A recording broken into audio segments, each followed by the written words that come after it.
Salut tout le monde et bienvenue à une toute nouvelle Deep Dive. Aujourd'hui, pour notre public francophone qui ne cesse de grandir, on se lance dans une exploration absolument fascinante au cœur même de ce qui fait vibrer la vie, la régulation de l'expression des gènes.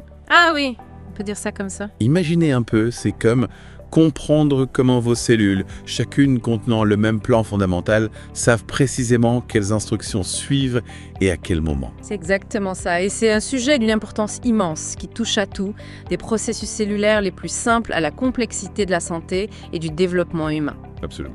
On va s'appuyer sur une documentation scientifique rigoureuse pour démêler ce balai moléculaire complexe. Notre guide principal pour cette Deep Dive, c'est le chapitre 17, CG, régulation de l'expression génique. Parfait. Notre mission aujourd'hui, c'est d'extraire les informations les plus cruciales de ce chapitre et de vous les présenter de manière claire, accessible et, espérons-le, captivante.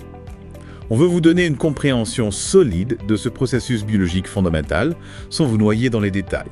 Exactement. Alors, êtes-vous prêts à plonger avec nous? Allons-y. Parfait. Commençons par la première diapositive, qui pose les bases de notre discussion. Le flux de l'information génétique dans les cellules vivantes. Alors, cette première diapositive nous rappelle le dogme central de la biologie moléculaire, ce fameux chemin qui part de l'ADN pour aller vers l'ARN et puis finalement vers la protéine. Oui. Ce flux d'informations génétiques régit tout ce qui se passe à l'intérieur de nos cellules, que ce soit une bactérie ou une de nos cellules eucaryotes plus complexes. Et ce qui frappe tout de suite, c'est de réaliser que chaque cellule de votre corps, par exemple, porte l'ensemble complet des quelques 25 000 gènes. Ouais. Pourtant, à un moment donné, seule une fraction de ces gènes est activement utilisée. C'est un point crucial, n'est-ce pas? On a tout ce potentiel génétique à disposition, mais il n'est pas utilisé en permanence et de manière uniforme. C'est ça. Et pour vraiment comprendre, qu'est-ce que ça veut dire concrètement exprimer un gène? Eh bien, comme le souligne la diapositive, exprimer un gène, ça implique d'abord de le transcrire en ARN messager ou AN. D'accord. Cette ARN sert ensuite de modèle pour la synthèse de la protéine correspondante. C'est cette protéine qui va assurer une fonction précise au sein de la cellule. Parfait. Avec cette base posée, passons à la deuxième diapositive, intitulée « L'expression génique, régulation transcriptionnelle de l'expression des gènes ». Ici, on revient sur cette idée que tous les gènes ne sont pas actifs tout le temps. En effet, cette diapositive introduit une distinction intéressante entre ce qu'on appelle les gènes de ménage et les autres gènes dont l'expression est plus sélective. Gènes de ménage, c'est un terme assez parlant. Qu'est-ce que ça désigne précisément? Ce sont des gènes essentiels au fonctionnement de base au quotidien de toutes les cellules. Pensez par exemple aux gènes impliqués dans le métabolisme énergétique, des fonctions vitales que chaque cellule doit assurer pour rester en vie. Ces gènes sont donc exprimés constitutivement, c'est-à-dire dans tous les types cellulaires. Et à l'inverse, on a d'autres gènes. Oui, et ceux-là ne sont exprimés que dans certains types cellulaires ou à des moments précis de la vie d'une cellule. La diapositive mentionne la différenciation. Par exemple, lorsqu'une cellule souche se spécialise pour devenir un neurone ou une cellule musculaire. Oui. L'expression des gènes va changer radicalement pendant ce processus. D'accord. On pense aussi à la réponse à un stimulus, comme une hormone ou un stress environnemental. Oui. L'expression de certains gènes va être activée ou réprimée de manière transitoire. Donc, c'est un processus dynamique et finement orchestré. La troisième diapositive illustre cela avec un premier exemple sur la régulation temporelle de l'expression des gènes chez la levure de boulanger. Précisément. Cette expérience fascinante montre comment l'expression des gènes chez Saccharomyces cerevisiae s'adapte en fonction de la concentration en oxygène de son environnement. On voit ce qu'on appelle une carte de chaleur, une heat map en anglais. Bon, pour ceux qui ne sont pas familiers, comment ça marche une carte de chaleur dans ce contexte? C'est une représentation visuelle où chaque ligne correspond à un gène et chaque colonne a une condition expérimentale différente, ici des concentrations variables en oxygène. D'accord. La couleur indique le niveau d'expression du gène. Une couleur dans les tons chauds, souvent rouge, signifie que le gène est plus exprimé dans cette condition par rapport à un témoin. D'accord. Donc plus d'RNM par rapport au contrôle, l'expression du gène augmente. À l'inverse, une couleur dans les tons froids, souvent bleu ou vert, indique une expression plus faible. Donc moins d'RNM par rapport au contrôle, l'expression du gène diminue. D'accord. Donc les couleurs nous disent pas juste si un gène est allumé ou éteint, mais aussi le degré auquel son activité change. C'est beaucoup d'informations condensées en une seule image. On voit clairement des groupes de gènes dont l'activité est corrélée à la présence ou l'absence d'oxygène. Certains s'activent quand l'oxygène est faible, d'autres se désactivent. Exactement. Oui. Cela illustre parfaitement comment l'environnement peut influencer l'expression de nos gènes, ou ici des gènes de la levure, et comment cette expression peut varier dans le temps en réponse à ces changements. La 4e diapositive nous donne un deuxième exemple de régulation temporelle de l'expression des gènes, cette fois-ci chez des embryons de porc. Oui, et cet exemple met en lumière un autre aspect de la régulation temporelle, c'est le rôle crucial de l'expression des gènes au cours du développement embryonnaire. Ici, on voit que l'expression de certains gènes est très forte à certains stades précoces, signalés par expression forte, beaucoup d'ARNM détectés. Oui. Tandis qu'à d'autres stades, ces mêmes gènes sont complètement silencieux. Pas d'expression du gène, pas d'ARNM détecté. C'est fascinant de penser que le programme génétique se déroule comme une partition, avec des gènes qui s'allument et s'éteignent de manière séquentielle pour construire un organisme complexe. Absolument. C'est cette orchestration temporelle précise de l'expression des gènes qui permet la formation des différents tissus et organes au cours du développement. La 5e diapositive aborde une notion clé, la différenciation cellulaire, et nous rappelle une vérité fondamentale. Ces deux cellules ont le même ADN. C'est un point essentiel pour comprendre la diversité des cellules dans un organisme multicellulaire comme le nôtre. Oui. Un neurone et une cellule musculaire, par exemple, ont exactement le même patrimoine génétique. Pourtant, elles sont radicalement différentes en termes de structure et de fonction. Ouais. Donc, votre neurone, qui vous permet de lire ces mots, est fondamentalement le même dans son plan ADN que votre cellule musculaire qui vous permet de bouger. La différence vient de quels gènes sont utilisés. Et d'où vient cette différence, si l'ADN est identique? Elle vient, comme on l'a déjà évoqué, de la régulation différentielle de l'expression des gènes. Chaque type cellulaire exprime un sous-ensemble unique de gènes qui lui confère ses caractéristiques spécifiques. C'est un peu comme un orchestre. Tous les musiciens ont la même partition, l'ADN, mais ils ne jouent pas tous les mêmes notes au même moment. C'est la combinaison des instruments qui crée la mélodie, la fonction de la cellule. Une magnifique analogie. Merci. La 6e diapositive nous parle de régulation spatiale de l'expression des gènes, avec un exemple spectaculaire. La mutation Antennapidia chez la drosophile. Ah, Antennapidia. C'est un exemple classique et très visuel de ce qui se passe lorsque la régulation spatiale de l'expression des gènes est perturbée. Oui. Chez la drosophile, cette mutation provoque le développement d'une patte à la place d'une antenne. Incroyable. Comment est-ce possible? C'est dû à la mauvaise expression de certains gènes du développement qui sont normalement actifs dans des régions précises de l'embryon pour déterminer l'identité des segments du corps. Dans le cas d'Antennapidia, un gène qui devrait être exprimé dans le thorax pour former une patte se retrouve exprimé dans la tête, ce qui conduit à la formation d'une patte à la place d'une antenne. Ça montre bien que ce n'est pas juste si un gène est actif, mais où il est actif qui est crucial pour un développement harmonieux. La diapositive mentionne aussi l'expression des gènes even skipped en vert, NIRPs en rouge et taillé en bleu chez l'embryon de drosophile. Qu'est-ce que cela illustre? Ces gènes sont ce qu'on appelle des gènes de segmentation qui sont exprimés selon des patterns spatiaux très précis chez l'embryon de drosophile. Visualiser leur expression avec des couleurs différentes permet de voir comment différents domaines de l'embryon sont définis par l'activité de groupes de gènes spécifiques. C'est une belle illustration de comment l'expression des gènes varie en fonction de la position dans l'organisme. Après ces exemples concrets, on passe à des éléments plus mécanistiques à partir de la 9e diapositive, avec les promoteurs des gènes transcrits par l'ARNM polymérase 2. Oui. De quoi s'agit-il? Ici, on commence à entrer dans les détails moléculaires de la régulation. Les promoteurs sont des régions d'ADN situées juste en amont des gènes, c'est-à-dire avant la partie codante du gène. D'accord. Ces régions sont essentielles parce qu'elles servent de point de départ pour l'ARN polymérase 2, l'enzyme responsable de la transcription de la majorité de nos gènes en ARN messager. Donc jusqu'ici, on a vu des exemples fascinants de quand et où les gènes sont régulés. Oui.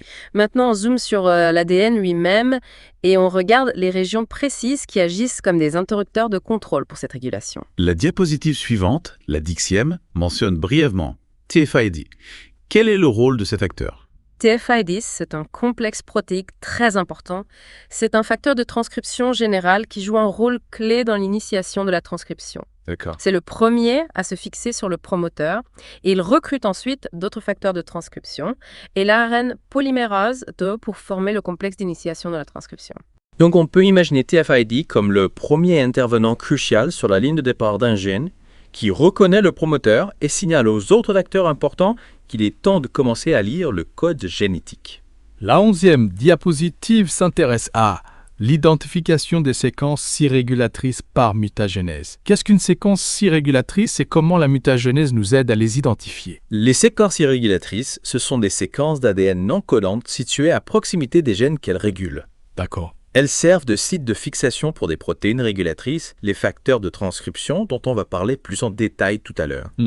La mutagénèse est une technique qui consiste à introduire des mutations, des changements dans la séquence d'ADN et à observer l'effet de ces mutations sur la transcription d'un gène.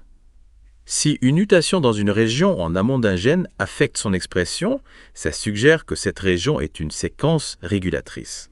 La diapositive souligne aussi que la majorité des mutations en amont n'ont aucun effet, ce qui indique que seules certaines régions bien précises sont cruciales pour contrôler la transcription. Et au milieu de tout ça, on retrouve la fameuse boîte Tata. La boîte Tata, on en entend souvent parler. Quelle est son importance? La boîte Tata, c'est une séquence d'ADN spécifique qu'on trouve dans le promoteur de nombreux gènes eucaryotes. Elle est reconnue par une sous-unité de TFID dont on vient de parler. Sa présence et sa position sont importantes pour déterminer où la transcription va commencer. D'accord. Donc la diapositive nous dit qu'on a identifié une région non codante localisée en amont du gène qui contrôle cette transcription, le promoteur. Ce qui nous amène à la 12e diapositive qui parle de la boîte Tata, des éléments proximaux et le promoteur générique. On affine la définition du promoteur ici, n'est-ce pas? Oui, on élargit un peu la vision. Le promoteur, c'est pas juste la boîte Tata, c'est une région plus étendue en amont du gène.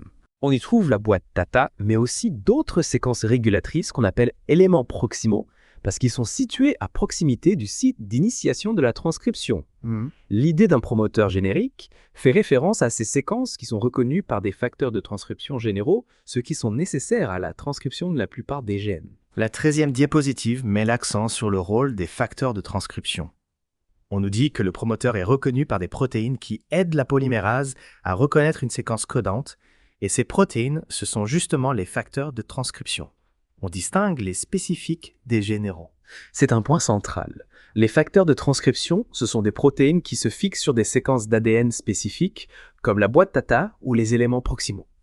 Les facteurs généraux, comme TFID, sont essentiels pour initier la transcription de la plupart des gènes. Ils forment un complexe basal autour du promoteur et permettent le recrutement de l'ARN polymérase 2. Et les facteurs de transcription spécifiques alors? Ils ont un rôle plus ciblé.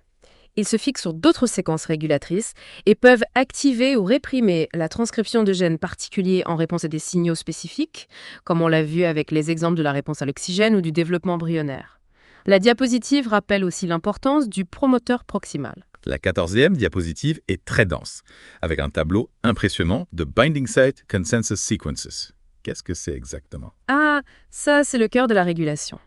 Ces Binding Site Consensus Sequences, ce sont des courtes séquences d'ADN spécifiques qui sont reconnues par différents facteurs de transcription. D'accord. Le tableau nous donne une idée de l'incroyable diversité de ces sites et par conséquent de la multitude de facteurs de transcription qui existent.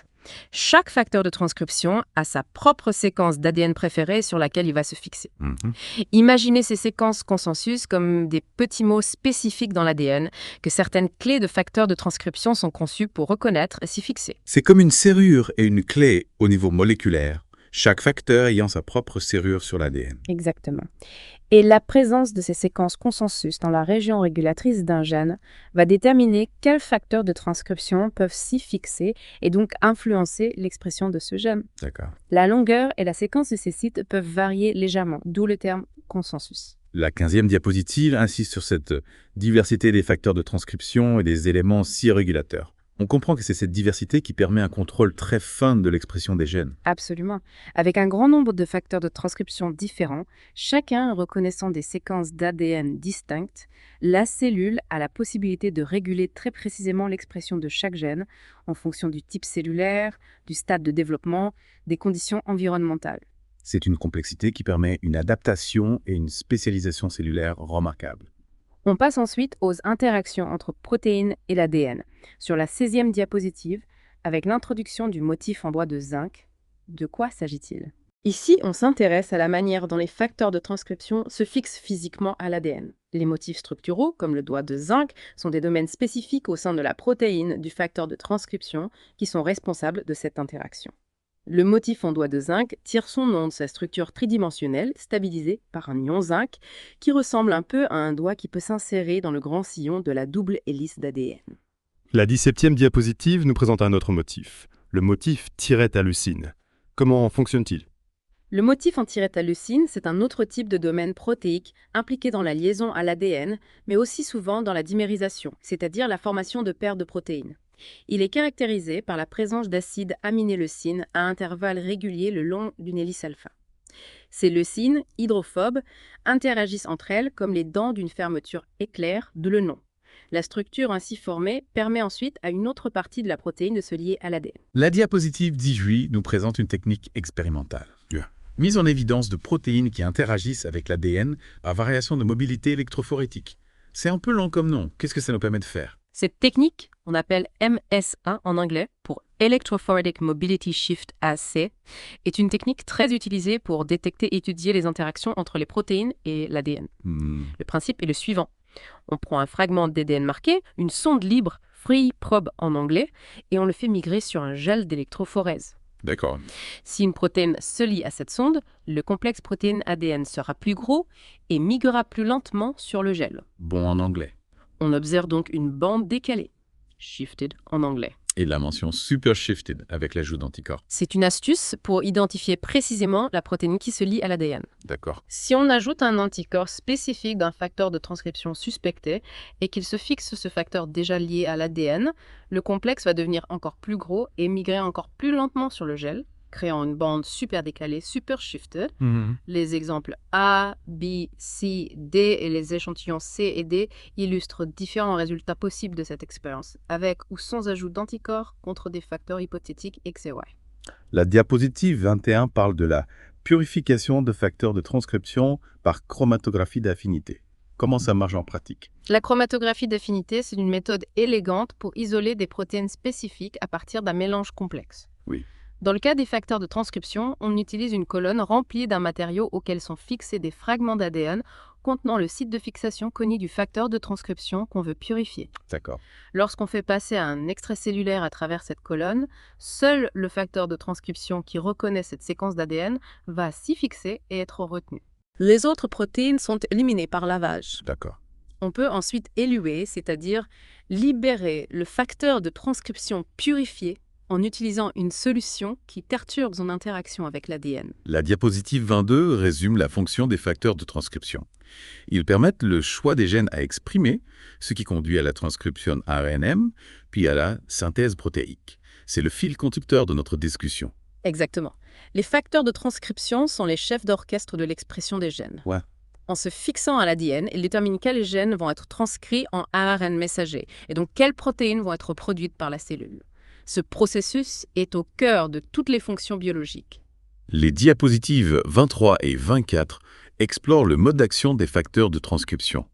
On distingue une action directe et une action indirecte. Quelles sont les différences? Dans le mode d'action direct, le facteur de transcription se fixe sur une séquence d'ADN régulatrice spécifique, comme un non-lancé ou un si-lancé, et interagit directement avec le complexe d'initiation de la transcription, c'est-à-dire l'ARN polymérase et les facteurs généraux. Cette interaction peut soit stimuler, activer, soit inhiber, réprimer la transcription du gène cible. La diapositive mentionne DBD pour DNA Binding Domain, la partie du facteur qui se lie à l'ADN, et AD pour activation domaine, la partie qui interagit avec le complexe transcriptionnel. On voit aussi l'implication de protéines qui peuvent courber l'ADN, DNA Binding Protein, pour faciliter ces interactions. Et l'action indirecte à l'heure, elle fait intervenir d'autres mécanismes. Oui, dans le mode d'action indirect, les facteurs de transcription n'interagissent pas directement avec le complexe d'initiation. D'accord. Ils influencent l'expression des gènes en modifiant la structure de la chromatine, le complexe formé par l'ADN et les protéines histones dans le noyau. Ils peuvent recruter des enzymes qui vont modifier chimiquement les histones ou des complexes de remodelage de la chromatine, rendant ainsi l'ADN plus ou moins accessible à la machinerie transcriptionnelle. C'est ce qu'on appelle la régulation épigénétique. La diapositive 25 illustre bien cela avec la distinction entre chromatine condensée et chromatine décondensée. Exactement. La chromatine condensée, où l'ADN est enroulé très serré autour des histones, rend l'ADN difficilement accessible aux facteurs de transcription et à l'ARN polymérase, ce qui réprime l'expression des gènes. À l'inverse, la chromatine décondensée, où la structure est plus lâche et où les nucléosomes peuvent être déplacés, permet aux protéines de se fixer à l'ADN et favorise la transcription. C'est un équilibre dynamique entre ces deux états qui permet de moduler finement l'expression des gènes. La diapositive 26 zoome sur un type de modification des histones, l'acétylation des histones. Quel est son effet? L'acétylation des histones, ça consiste en l'ajout d'un groupement acétyl sur des résidus lysine présents dans les queues des protéines histones. Généralement, cette modification a pour effet de neutraliser la charge positive des lysines, ce qui diminue l'interaction entre les histones et l'ADN, qui est chargé négativement. D'accord. Cela conduit à une décondensation de la chromatine et rend l'ADN plus accessible, favorisant ainsi l'expression des gènes. La diapositive 27 est une sorte de synthèse visuelle de la modification de la chromatine induite par les facteurs transcriptionnels. Oui, On y voit schématiquement comment les régulateurs de la transcription peuvent activer ou réprimer des gènes en agissant sur la structure de la chromatine. c'est une excellente vue d'ensemble. Oui. On voit différents mécanismes à l'œuvre. Des enzymes de modification des histones, des chaperones d'histones, des complexes de remodelage de la chromatine. Tous ces acteurs travaillent de concert, souvent recrutés par les facteurs de transcription pour modifier l'organisation des nucléosomes, les unités de base de la chromatine. D'accord. Cela peut impliquer le glissement des nucléosomes, leur retrait, leur remplacement par des variants d'histones ou la création de patterns spécifiques de modification d'histones. Oui. Le résultat final, c'est un changement dans l'accessibilité de l'ADN à la machinerie transcriptionnelle. On passe maintenant à des exemples concrets de régulation de la transcription. La diapositive 29 parle de l'activation du gène EPO en hypoxie dans les cellules rénales. Qu'est-ce que l'hypoxie et pourquoi l'IPO est-elle importante dans ce contexte? Hypoxie, c'est une situation où l'apport en oxygène aux tissus de l'organisme est insuffisant par rapport à leurs besoins. Le gène EPO code pour l'érythropoïétine, une hormone produite principalement par les reins qui stimule la production de globules rouges par la moelle osseuse. Les globules rouges sont responsables du transport de l'oxygène dans le sang. Donc, en cas d'hypoxie, il est crucial d'augmenter la production d'EPO pour avoir plus de globules rouges et améliorer l'oxygénation des tissus. Les diapositives 30 et 31 expliquent comment la transcription du gène EPO est régulée en réponse à l'hypoxie, avec l'implication du facteur de transcription IFEVON. Exactement. Dans une situation d'hypoxie, un facteur de transcription clé, AP-IFEVON, pour hypoxie inducible facteur N-alpha, est stabilisé. Normalement, en présence d'oxygène suffisant, IFEVON est rapidement dégradé par une machinerie cellulaire appelée le protéasome. Mais quand l'oxygène se raréfie, cette dégradation est inhibée et IFEVON peut alors se déplacer dans le noyau des cellules rénales et se fixer sur le promoteur du gène EPO. Cette fixation active la transcription du gène EPO, ce qui conduit à une production accrue d'ARN EPO, puis d'érythropoïétine, qui va au final augmenter le transport d'oxygène. C'est un magnifique exemple de régulation de l'expression des gènes en réponse à un signal environnemental. Les diapositives 34 et 35 introduisent brièvement la mesure de l'abondance d'un ARNM par RT-PCR quantitative. Pourquoi est-ce important pour étudier la régulation de l'expression des gènes? La RT-PCR quantitative, c'est une technique très sensible qui permet de mesurer la quantité d'ARN messager produit à partir d'un gène donné. En quantifiant l'ARN, on peut donc déterminer le niveau d'expression de ce gène dans différentes conditions, par exemple avant et après un stimulus ou dans différents types cellulaires. D'accord. Cela nous donne une mesure directe de l'efficacité de la régulation de l'expression des gènes. Si un facteur de transcription active un gène, on s'attend à voir une augmentation de la quantité d'ARN correspondant qu'on peut mesurer par RT-PCR quantitative. On passe à un autre exemple de régulation de l'expression des gènes chez les mammifères à partir de la diapositive 36. La régulation du gène LCT qui code pour la lactase. Oui, la lactase, c'est une enzyme essentielle pour digérer le lactose, le sucre présent dans le lait. La diapositive souligne que le gène LCT est spécifiquement exprimé dans les cellules épithéliales de l'intestin, là où a lieu la digestion du lactose. C'est un exemple de régulation spatiale. Le gène n'est actif que dans un type cellulaire particulier. La diapositive 37 nous dit que chez la plupart des mammifères, l'expression du gène LCT diminue après le sevrage. C'est ça? C'est une régulation temporelle cette fois-ci. Oui. Et on fait le lien avec la tolérance au lactose chez l'homme. Tout à fait. D'accord. Chez la majorité des mammifères, une fois que les petits ne dépendent plus du lait maternel, la production de lactase diminue. Cependant, certaines populations humaines ont développé la capacité de continuer à produire de la lactase à l'âge adulte, ce qui leur permet de digérer le lactose présent dans le lait. Oui. On parle de persistance de la lactase, et c'est corrélé à la tolérance au lactose.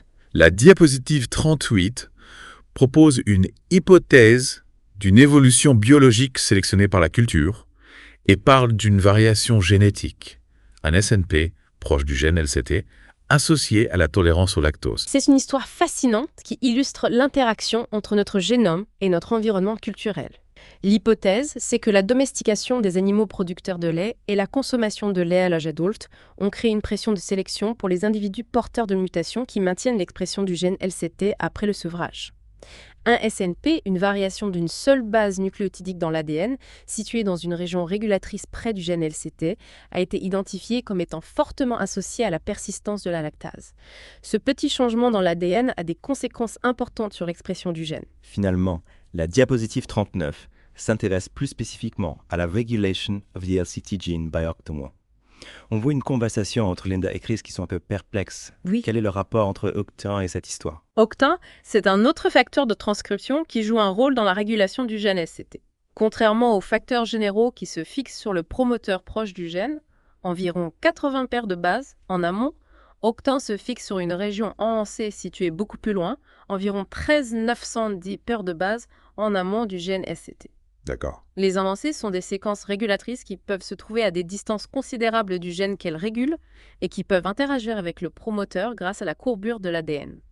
Octin agit comme un activateur de la transcription et contribue à augmenter l'expression de la lactase. Cet exemple illustre bien la complexité de la régulation des gènes, où de multiples facteurs se fixant sur différentes régions régulatrices parfois très éloignées travaillent de concert pour contrôler l'expression d'un seul gène. Et voilà, on a parcouru ensemble ce chapitre dense sur la régulation des laits.